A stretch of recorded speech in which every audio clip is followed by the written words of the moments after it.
What's up, everybody? JT Sports here, back to you guys with another episode of the JT Sports Podcast. And on this episode, I am going to be giving you guys my conference championship preview and predictions. We're going to be talking about Utah versus USC in the Pac-12 Championship game, Kansas State versus TCU, Big 12 Championship, Clemson versus UNC, ACC Championship game, and we're going to be talking about LSU taking on Georgia in the SEC Championship game. Now, don't flip out because you didn't hear me mention Purdue-Michigan Big 10 Championship.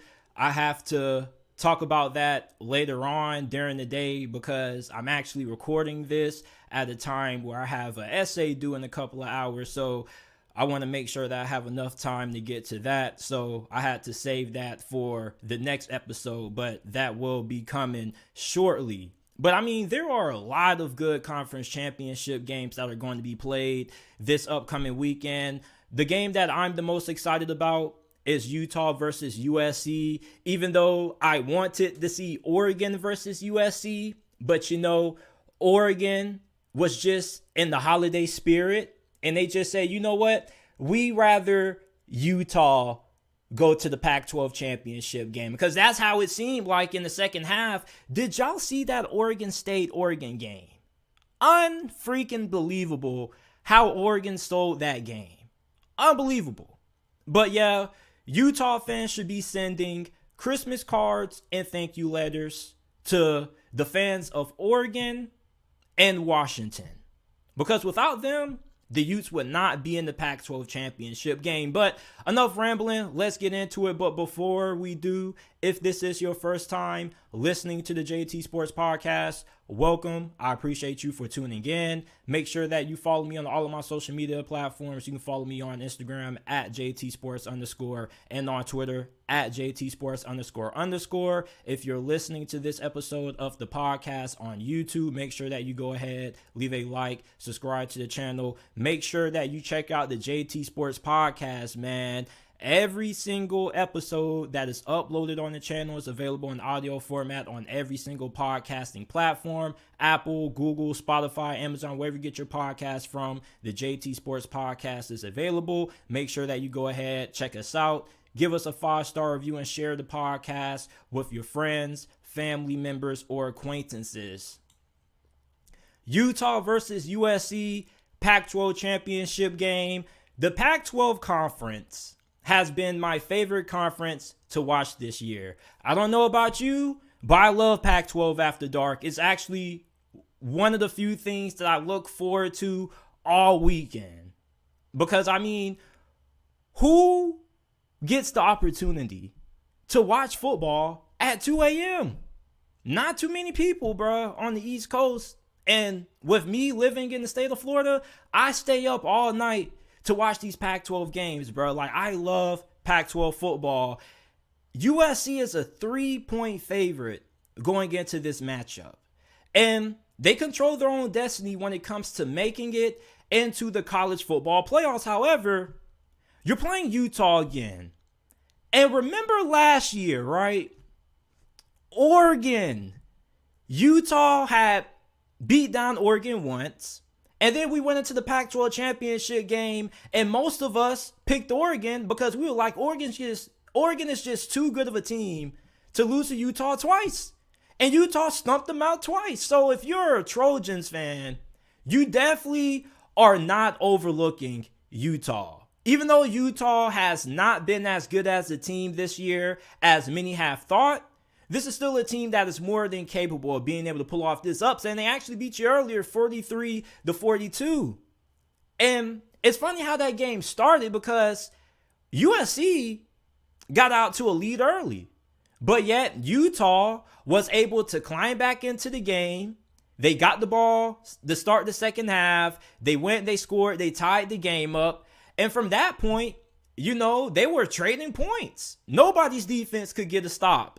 So whose defense is going to get stops in the big situations, in the big moments? Because when you're trying to analyze and break down these Pac-12 defenses, you can't really go off stats. All right, because they're not good defenses statistically. So you have to judge them based on what they do situationally.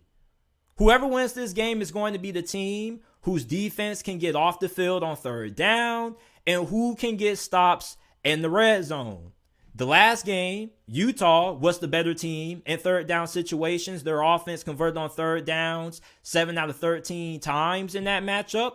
Meanwhile, USC's offense converted on third down 5 out of 9 times. And also, Utah was better on fourth down. They converted all 3 of their fourth down attempts. So whoever is better in the red zone, whoever can get off the field, third, fourth down, situational football is what I'm looking at when it comes to assessing the performance of these defenses in this game. Who's going to be better situationally? You can't expect neither one of these defenses to pitch a shutout. That's not going to happen. Neither one of these defenses have really been all that great this year. So it's not like all of a sudden we're just going to see phenomenal defense and both of these two teams are going to pop out with the 46 Bears defense in this game. That's not going to happen. There's going to be a lot of offense scored, and the few defensive stops that you do see are probably going to be minimum. You probably may see only 2 or 3 punts or stops all this game. Now, when you look at these offenses, man, these offenses are really fun to talk about.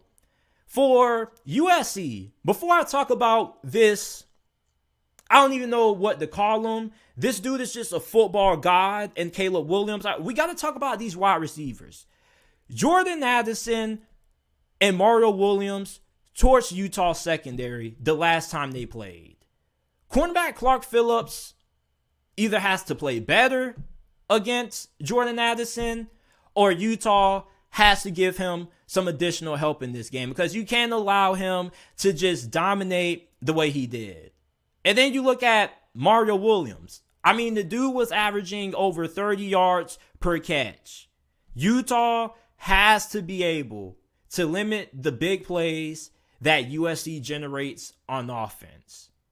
30 yards per reception is ridiculous. There's no reason why that should be happening in this day and age of college football. Like, Utah has the best defense in the Pac-12 talent-wise. They have a pretty good defensive line. Their linebacker unit, not as good as what it was last year, but okay. Their secondary, there's talent there. They just haven't really played up to the level of their talent. Now, their best defensive performance was against Oregon State. And Oregon State is a really good football team, really physical at the point of attack. So, for Utah, defensively in this game, you have to do a better job at keeping everything in front of you, getting off the field in third down situations, and on top of that, being able to tackle. You know, there were a good amount of missed tackles by Utah's defense in the last matchup. Now, for Utah, offensively, we know what this team wants to do. They want to run the football. However, USC's defense was pretty good against the run game of Utah in their last matchup. As a matter of fact, if you take out Cam Rising's rushing yards in that game, they didn't really have a good performance. And that's something that you don't really see all that often when it comes to Utah because they are really talented at running back. And they're a really physical football team. That's kind of their identity, their bread and butter. But in this game, you know, you're going to be without Tavion Thomas, who officially is done for the year. He's going to be preparing for the NFL draft. But you still do have talent at running back. The question just is USC's run defense going to be as good in this game as it was in their last matchup? Because I think for Utah to win this game, it has to, for Utah to pull off this win, I think that the offense has to be able to get the run game going in this matchup. Because Cam Rising, and enough people aren't talking about this, but he hasn't really been that good against better competition this season.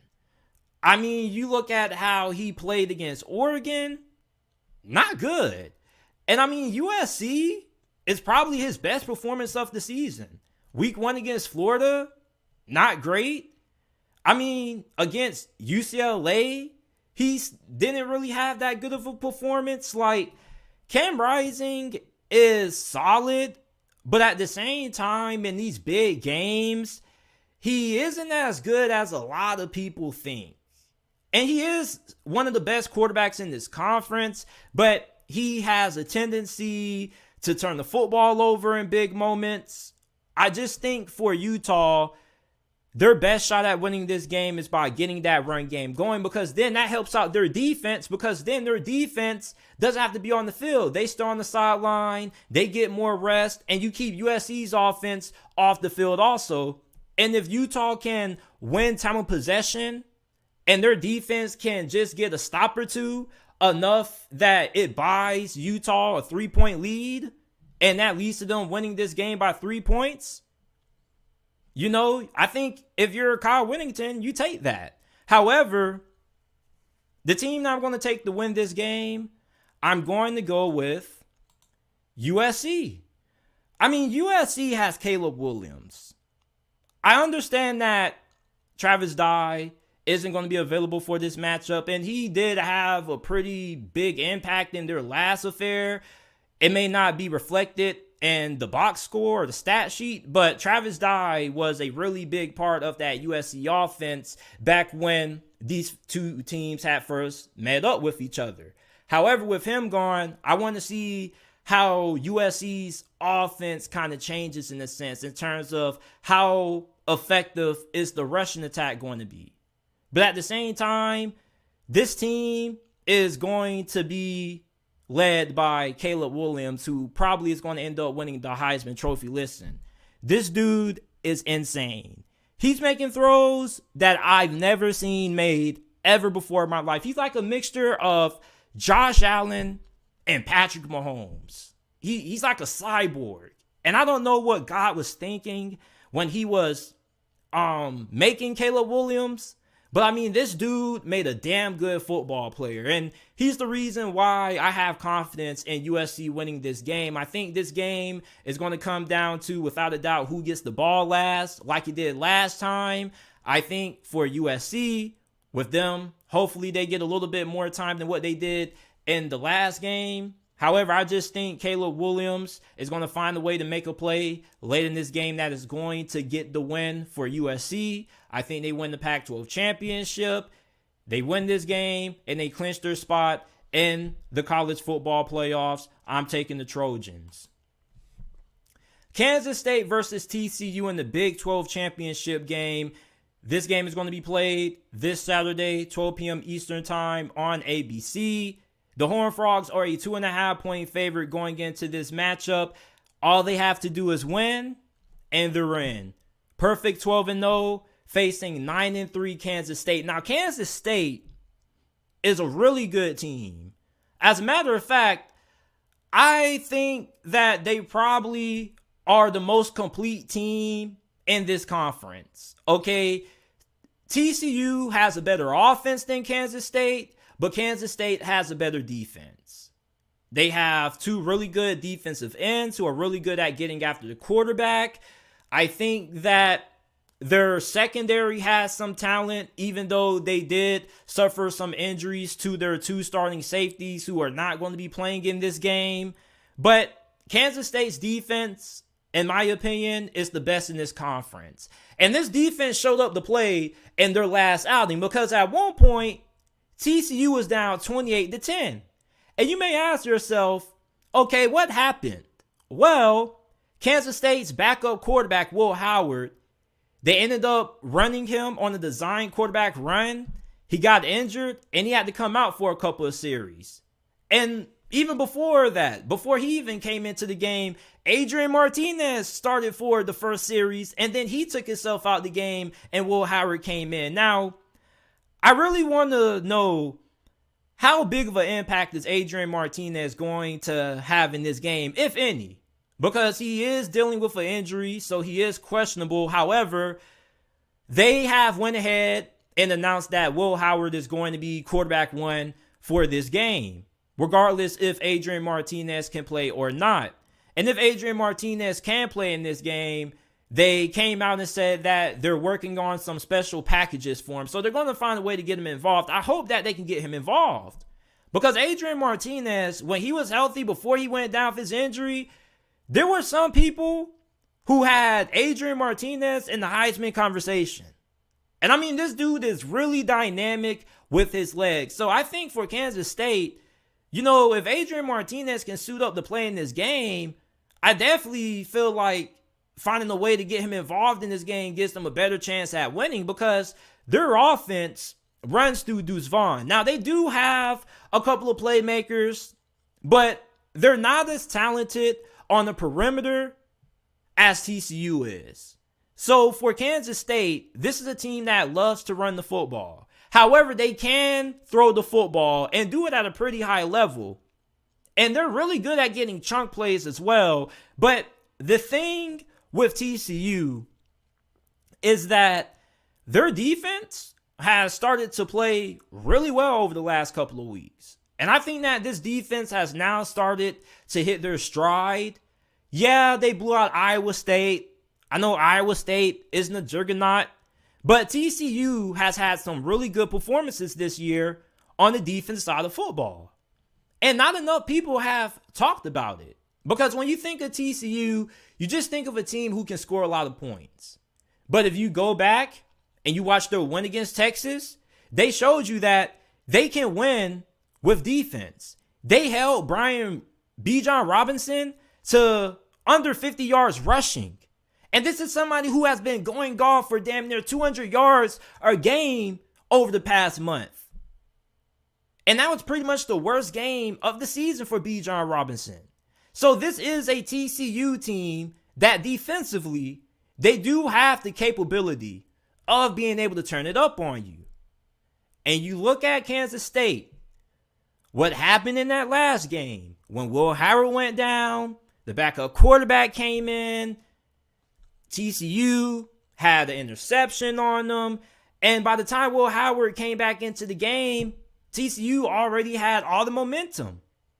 So you just wonder if Kansas State's defense is going to be able to come into this game and have the same performance that they had week 7, back when they were up 28-10. Because, I mean, their defense played good enough to give them a 28-10 lead. So how can they not be able to do it again? And I don't think their defense collapsed. If anything, their defense was put at a disadvantage once the third string quarterback had to come in and the offense couldn't move the ball. They were going 3 and out, having to punt, not really having any good drives offensively. And the defense ended up having to come back for more plays than what they should have been on the field for. They got tired. TCU took advantage. In this game, I think that Kansas State, without their 2 top safeties, Sincere Mason and Kobe Savage, not being able to play both out for the year, I think that TCU is definitely going to be able to take advantage of that. And another thing is that TCU, hopefully they can do a better job protecting Max Duggan in this game. Because for Kansas State defensively, in this game, I really think the pass rush is going to be really important. Because if you can have another game like you did last time where you get 4 sacks on Max Duggan, it definitely helps your chances, because TCU is a big play offense. Yeah, they do have the capability of being able to be methodical and do a lot of good things inside the numbers and be efficient and move the chains. But at the same time, I think that this is more of an offense that is more built for the big play. And you do have a really good running back. You can run the football at a really high level. But I think with Max Duggan in this passing attack, you definitely look at the fact that TCU is going to be without their 2 top safeties in this game. Hell, I say start the game out taking shots deep, attacking those safeties. Attacking those 2 new safeties who are going to be playing in this game. Well, they're not really new because they have started a couple of matchups. But I just think for TCU, you should be able to have a lot of success when it comes to getting a lot of big plays over the top on the back end of that Kansas State defense with the injuries that they have. However, they have some ball hawks on this team. One of their safeties was actually tied for the team lead in interceptions, but they do have some good corners. And I think that overall, this secondary is good enough to force some turnovers. Max Duggan doesn't turn the football over all that much. So you wonder for TCU in this game, right?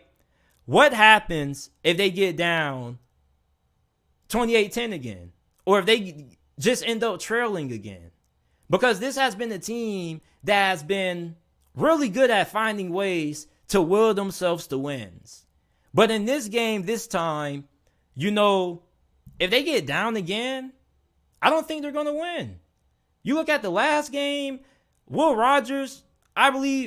Howard, I believe if he doesn't get injured, Kansas State probably wins that game. Because once he went down, their defense kind of was able to take advantage of the third string quarterback who came in.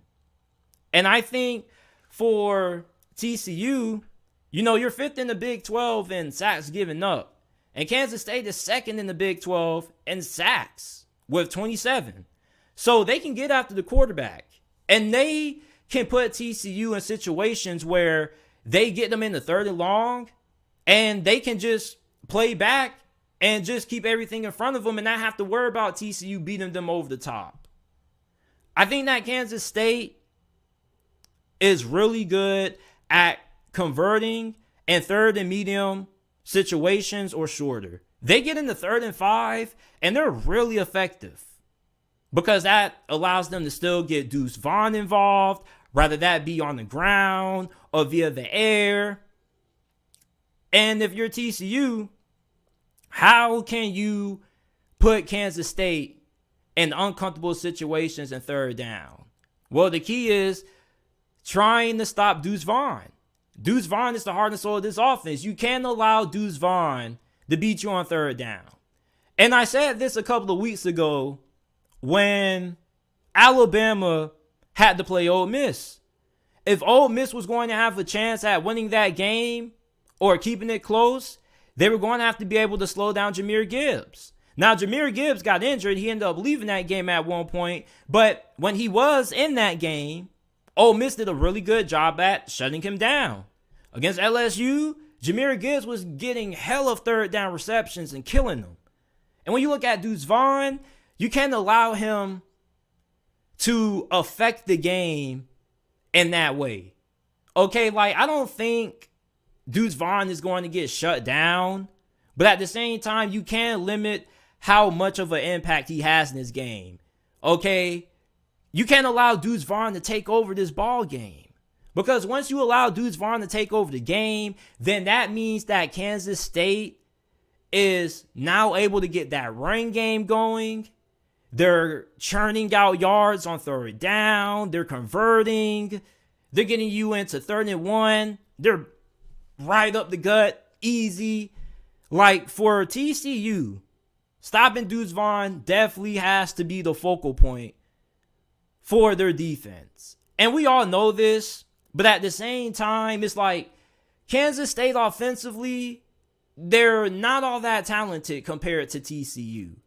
And yeah, they can keep up with you. They can put up points. However, I think that if TCU can get a couple of stops, if this game ends up leaning towards a shootout, which we probably expect it to be, I think this matchup favors TCU. And that's why I'm going to take TCU to win this game. I was close to taking Kansas State, but it's just that with the injuries that they have in the back end of their secondary, that worries me. TCU is a big play offense. What they like to do, throw the ball downfield. And without their 2 top safeties in this game, I really don't know how effective their secondary is going to be at limiting the big plays of the TCU offense. And Max Duggan is playing as good as any other quarterback in college football. Quentin Johnston is questionable for this game. He didn't play against Iowa State, but many people are optimistic about him playing in this game and suiting up. So I'm going to take TCU. I'm not super confident, but at the same time, I give them the edge because they are the more talented team. I do think overall they are better, even though Kansas State does have a better defense. I just like TCU in this game, but I'm not extremely confident about taking them to win this game. And I do think Kansas State has a really good shot at winning this thing, but I'm going to take TCU. I think they win this game, and they clinch their spot in the college football playoffs for the first time ever. LSU versus Georgia. This is a really interesting game. Okay, for not a lot of reasons, but just interesting to me because Georgia is a 17.5 point favorite going into this matchup. And you look at LSU. LSU has kind of overachieved this season. I don't really think anybody expected LSU to be playing in the SEC Championship game at the start of this season, at least over Alabama. Can LSU keep this game competitive until the fourth quarter? It's the question that I always ask anytime I'm previewing a game that involves Georgia. Because that really is the question. Anytime you play Georgia, can you last until the fourth quarter? Because if you can't, then what's even the point of talking about this game? You get what I'm saying? So it always starts with that. Can LSU make it to the fourth quarter? Now, how can LSU keep this game competitive until the fourth quarter? Well, it's going to come down to one player, and that is Jayden Daniels. Jayden Daniels needs to get back to playing like a superstar if LSU is even going to have the chance at keeping this game close. Against Florida, when LSU won on the road 45-35, Jayden Daniels threw for 349 passing yards, 3 touchdowns. He also had 3 rushing touchdowns. Against Ole Miss, when they beat them 45-20, Jayden Daniels 21-28, 248 passing yards, 2 touchdowns, 121 rushing yards, 3 touchdowns. When LSU upset Alabama in overtime, Jayden Daniels 22-32, 182 passing yards, 2 touchdowns, 95 rush yards, 1 touchdown. When Jayden Daniels plays well, LSU, more times than not, is winning or they're in a one-possession game. However, when Jayden Daniels doesn't play well, you get what you got last week and getting beat by Texas A&M 38-23. Jayden Daniels in that game, 21-35. 189 passing yards, a touchdown. He also had 84 rushing yards. Now, he wasn't awful, but it definitely wasn't as good as the previous 3 performances that he had against Florida, Ole Miss, and Alabama. You want another example? Arkansas. Yeah, weather was a little bit of a factor and whatnot, but at the same time, still could have been a better performance. Wasn't the performances that we saw against Alabama, Ole Miss, and Florida. So if LSU is going to have a chance at keeping this game close and a chance at pulling off this upset, Jayden Daniels, without a doubt, has to ball out. He has to play like a superstar. LSU's offensive line is up and down. You don't really know what you're going to get from their offensive line going into this SEC Championship game. And not just with this LSU offensive line, but just this LSU team in general. Because when they played Tennessee, they got stomped. And I kind of thought that it was going to be a really good game. And it wasn't.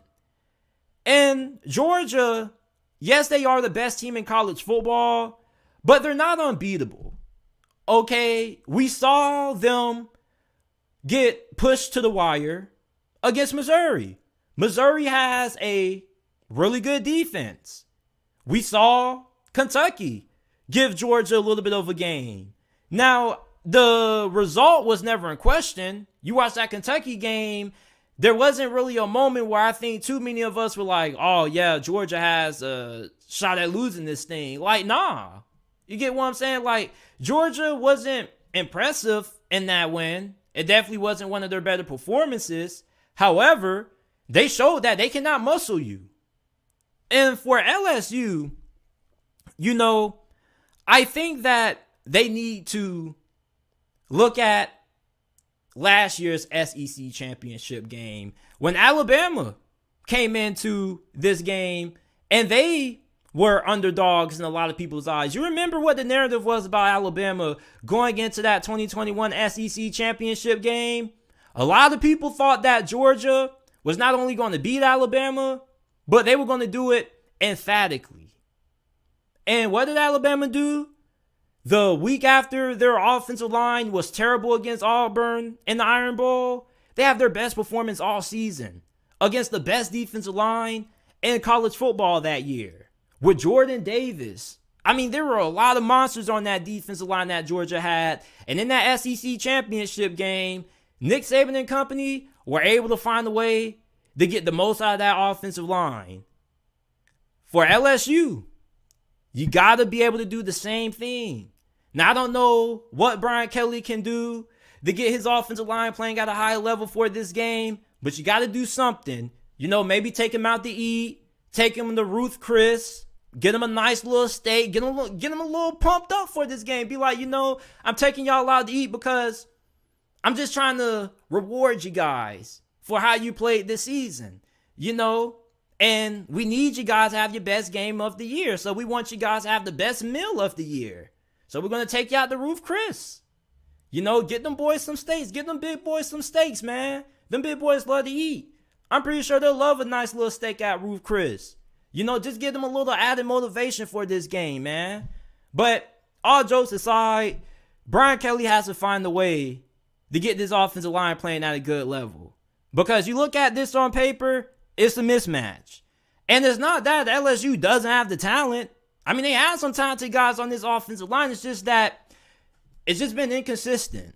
You know, you're still trying to get the chemistry, everything down packed. It's just been inconsistent. The offensive line is still a work in progress. You know, LSU has exceeded expectations. They've made it to the SEC Championship game, and they've done it with subpar offensive line play. Now, their offensive line hasn't looked bad in every game. They definitely have had some good performances, but you don't really know what you're going to get from this unit in this game against a really good defensive line. And although the stats say that Georgia isn't great when it comes to getting consistent pressure on the quarterback, I mean, you go back and you look at that Tennessee game, I mean, they were getting after Hendon Hooker. That defense had no problem getting pressure against Tennessee's offensive line, which is pretty good. As a matter of fact, it's better than LSU's offensive line. So for LSU in this game, you know, you have to be able to win at the line of scrimmage. Not just when it comes to playing Georgia, but that's really any of the best teams in college football. You look at Michigan. Why did Ohio State lose to the Wolverines? Because Michigan was better up front. And I know I'm spending a lot of time talking about the matchup of the defensive line of Georgia versus the offensive line of LSU, but it's really important. Because, I mean, that's really the biggest factor outside of Jayden Daniels. Because, yeah, Jayden Daniels is going to be able to extend plays. He's going to pick up yards with his legs and buy time for receivers to get open. But at the same time, you can't ask him to do it every single play. You got to give him some help. So if Jayden Daniels is going to have a superstar performance, then his offensive line needs to have a superstar performance as well. And another thing that we can take away from last year's SEC Championship game when Alabama won is that Alabama was able to get pressure on Stetson Bennett. You know, they had 3 sacks. Georgia had none. You have to be able to out-physical Georgia. You got to get physical with them. LSU has a really good defensive line. Okay, their defensive line can get pressure on the quarterback also, and they have a really good group of pass rushers.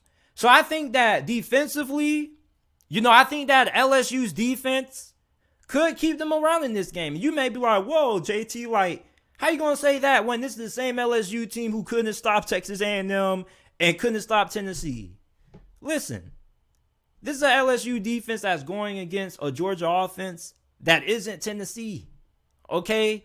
They're not running the kind of stuff that Tennessee's running. I think that the styles of LSU's defense and Georgia's offense are a pretty good matchup. I think that LSU definitely has the capability of being able to match Georgia's physicality on the defense side of the football with their offensive line. Their offensive line is super physical, but I think that up front, that front seven of LSU also can be really physical at times. But another thing is that not only do you have to be physical with Georgia, but you also have to be composed. You see, last year in the SEC Championship game, you look at the final score, you see Alabama 41, Georgia 24. But what if I told you at one point during that game, Alabama was trailing? Alabama was down, 10-0, 10-7? And then they ended up getting hot. And then they ended up winning the game. When you play Georgia, you can't get rattled. When you get down early, you still have to be able to keep your composure. You have to be able to stay calm. Tennessee got rattled against Georgia. And it was blatantly obvious. And not just because of the home crowd, but you could tell that the moment was just way too big for Tennessee. For LSU, the moment can never get too big for you. Every time you need to make a play, you got to execute. Every single time. Like what you did against Alabama. When LSU needed big plays against Bama, guess what? They got them. They got the 2-point conversion, which won the game for them. So, for LSU, you got to be able to get pressure on Stetson Bennett. You got to be able to match Georgia's physicality, stay composed, and lastly, win the turnover battle. Alabama had no turnovers in their win against Georgia in the SEC Championship game. Georgia had 2. So you got to win the turnover margin.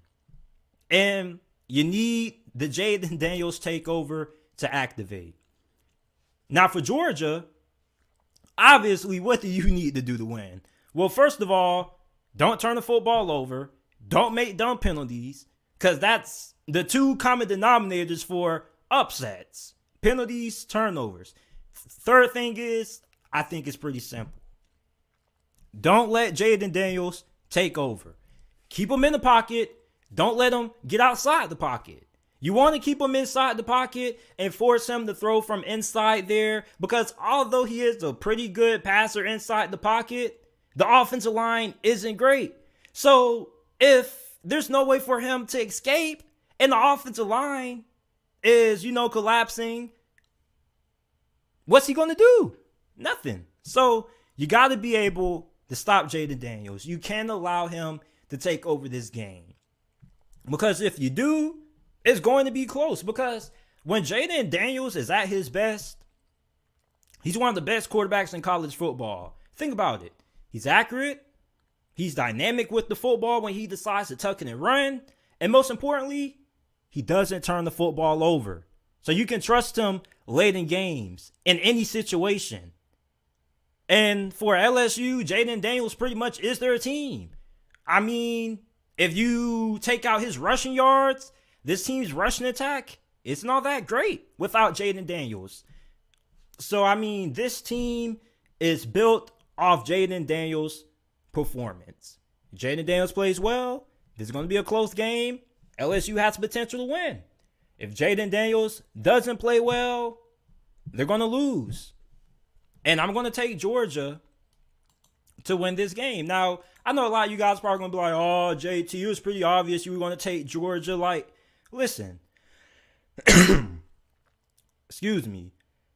LSU making it to the SEC Championship this year is a huge accomplishment. I think that Brian Kelly most definitely should be in the conversation for Coach of the Year. They're probably going to give it to Sonny Dykes, but he definitely is going to be one of the 3 finalists for that award. He's done a fantastic job with this team. LSU has some pretty good wins. They beat Mississippi State. That was a really solid win. You got to win against Florida, Alabama, Ole Miss, but this is probably their toughest task.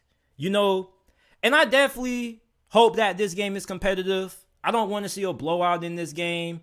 Kind of would be a giant letdown. You definitely want to see LSU play their best football in their biggest game of the season, and you hope that they play up to the moment. I see everybody saying that Georgia's the best team in college football. Yes, they are, but they're not as good as what they were last year. They can be beat. And I definitely do expect them to be in some close games when we get to the college football playoffs. However, LSU definitely does have the recipe to pull off this upset. You got the quarterback and you got a really good defense. Well, a defense that has potential to be really physical with Georgia. You look at Missouri. You go back and you look at that Missouri game. Missouri's defense was really getting after it. They were matching Georgia's physicality. I think that's a really good example. And then Missouri has probably one of the more underrated defenses in this conference. Same thing with Kentucky. So for LSU, if they can be physical and not get out-muscled and manhandled up front on both sides of the football, I think that this game could be close, but I am taking Georgia to get the win. I'm going to be back. I got to take a little water break real quick. Give me like 15 seconds. Oh, snap. Man, I almost coughed out that last segment. All right, so for those of you guys who are still listening and made it to this point of the podcast, thank you. I appreciate that. Make sure that you go ahead, follow me on all of my social media platforms. You can follow me on Twitter at JTSports__, and on Instagram at JTSports_. On my Instagram page, I upload kind of like bonus content. Sometimes I would do live in-game reactions. I would make reels to certain things that happen during games. I also upload rankings, top 10s, just a lot of extra bonus content that I wouldn't post normally on the channel. I post on the social media pages on Instagram and on Twitter, so make sure to go ahead, check me out there. Make sure that you check out the JT Sports Podcast, man. Leave us a 5-star review on Apple and Spotify, wherever you get your podcast from. Check us out, man. Check us out. Last game that we have to talk about, ACC Championship. We have Clemson taking on North Carolina. And yes, this is football, people, not basketball. You look at North Carolina, man, and I was talking to a lot of my homeboys about this game, and many of them think that Clemson is going to blow out North Carolina.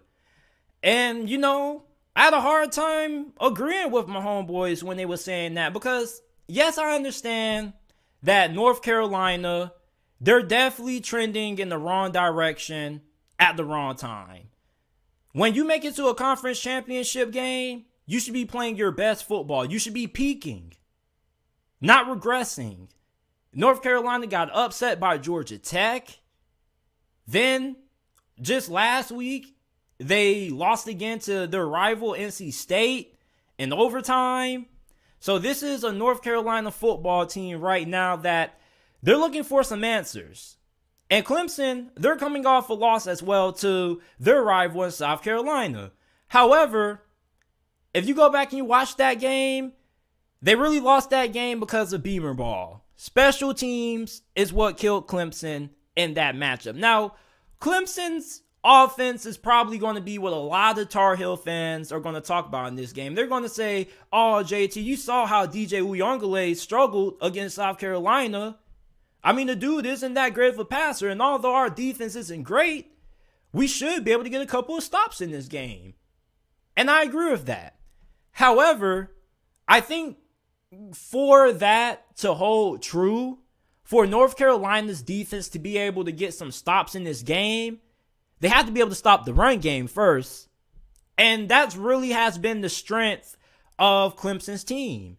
Being able to have efficiency in the run game with DJ Uyunglele and Will Shipley at running back. So if you can shut down the run game of Clemson and you get them one-dimensional where the only way they can move the ball offensively is by throwing the football, then I think that your defense kind of has a little bit of an advantage. Yes, North Carolina, their defense hasn't been great all year. I understand that. However, if you were a North Carolina Tar Heels fan and defensively you had to pick which one you rather have. You rather have Clemson beating you and dominating you on the ground, or you rather them beat you with DJ Uyunglele? I'm pretty sure Tar Heel fans rather the DJ Uyunglele part, because at least you have a chance at getting some turnovers and some interceptions, because DJ Uyunglele, he's not bad, but he's not great. And as a passer, he is extremely streaky. So you're going to have opportunities for some interceptions and some turnovers. And it does take DJ Uyunglele a while to get going. DJ Uyunglele is one of those players that if he starts the game out hot, he's going to have a good game. But if he starts the game out cold, he's probably going to struggle for the whole entire game. So for North Carolina, yeah, I know their defense hasn't been great this year. But I mean, it's not like you need your defense to be the Chicago Bears, the 46 Bears or something like that. You don't need that kind of defense, okay? North Carolina's offense, I think, should be able to put points up on Clemson's defense. Yes, I know that Clemson has one of the best defensive lines, if not the best defensive line in college football, and North Carolina's offensive line, you do have a lot of concerns about it with how they played over the last couple of weeks. However, their offense has Drake Maye at quarterback. Somebody who at one point, many people felt should have been the front runner for Heisman at one point. Now, he still has played some really good football, even though the Georgia Tech game probably his worst game of the season. But I think that North Carolina's offense is going to be able to get points on Clemson's defense because UNC, they have talent on the perimeter. Yes, we know that up front, Clemson is probably going to be able to have their way with them. However, I do think that the passing game is going to be there because I don't think Clemson's secondary is that good. And I know Clemson fans are going to get all rallied up about it, but the strength of this Clemson defense is in the front seven, not the secondary. I saw Spencer Rattler make some bad throws and some big mistakes against Clemson last week, and I also saw him make some really good throws against his Clemson secondary as well. And Clemson also got destroyed by Sam Hartman in Wake Forest. I mean, Sam Hartman had 6 touchdowns. He was 20 of 27, 337 yards, 6 touchdowns. He looked flawless. So I'm just saying that the strength of the defense for Clemson is in the front seven. Okay? North Carolina, we know that this team isn't going to have a lot of success running the football pretty much. But they don't need to. Okay? The strength of their team is throwing the football with Drake freaking Maye. He's thrown for 3,847 pass yards, 35 touchdowns, 5 interceptions, and he has 629 rushing yards as well. If you're North Carolina, you're just telling Drake Maye, go out there and do your thing. The defense, you're just crossing your fingers that you can get 2 or 3 stops. Maybe you get a turnover. Hopefully you can force DJ Uyunglele to throw an interception or 2, and that can help you out. But I think for North Carolina in this game, you don't need your defense to be fantastic. I think 3 or 4 stops could help you win this game. I think that may be what all you need. Because I think that your offense can score on Clemson's defense if your offensive line can hold up. Hopefully. Because you do have a really talented wide receiver and Josh Downs, who is the best wide receiver in this conference, in my opinion. Super dynamic, 83 receptions, 929 receiving yards, and 11 touchdowns. The dude is a beast. I think he's going to be in for a big game. I also think Drake Maye could be in for a big game. It's just that, I kind of think that for North Carolina, they should be able to get up for this game. I think that, yes, Clemson is more talented, but I think offensively, if this game ends up being a shootout, and it definitely does have the potential to go that way, because even if Clemson is getting pressure on Drake Maye, right? UNC is an offense that even if you put them in third long situations, they can still convert. This is an offense that is more than capable of being able to generate big plays. So even if their offensive line struggles, which they most likely will, and they do get behind the chains, I still have confidence in their ability to get that yardage back because they do have Drake Maye. And this Clemson secondary is not all that great. As a matter of fact, you probably could call it average. So if I'm UNC defensively and I'm their defensive coordinator, I'm going all in on stopping the run, stopping DJ Uyunglele with his legs, and stopping Will Shipley and forcing Clemson to put the ball in the air. Clemson doesn't want to throw the football. I'm pretty sure if you talk to Dabo Swinney about what Clemson needs to do to win this game, I'm pretty sure airing the football out on North Carolina secondary is the last thing on this list. Clemson wants to run the football with Will Shipley. They want to limit how many times they have to throw the ball with DJ Uyunglele. And they really just want to beat you with the ground game. Now, they can beat you in the passing game. And DJ Uyunglele, he's not a scrub. And North Carolina doesn't have a good defense. So he is going to have some throws that are going to be made that you're going to say, ooh, nice throw. And he is going to have some throws that you say, ooh, you know, where's the other dude at? You feel me? But the team I'm going to take to win this game, I'm going with Clemson. The reason why I'm taking Clemson to win, I spent a lot of time talking about North Carolina, but it's like, bruh, everybody expects Clemson to win this game.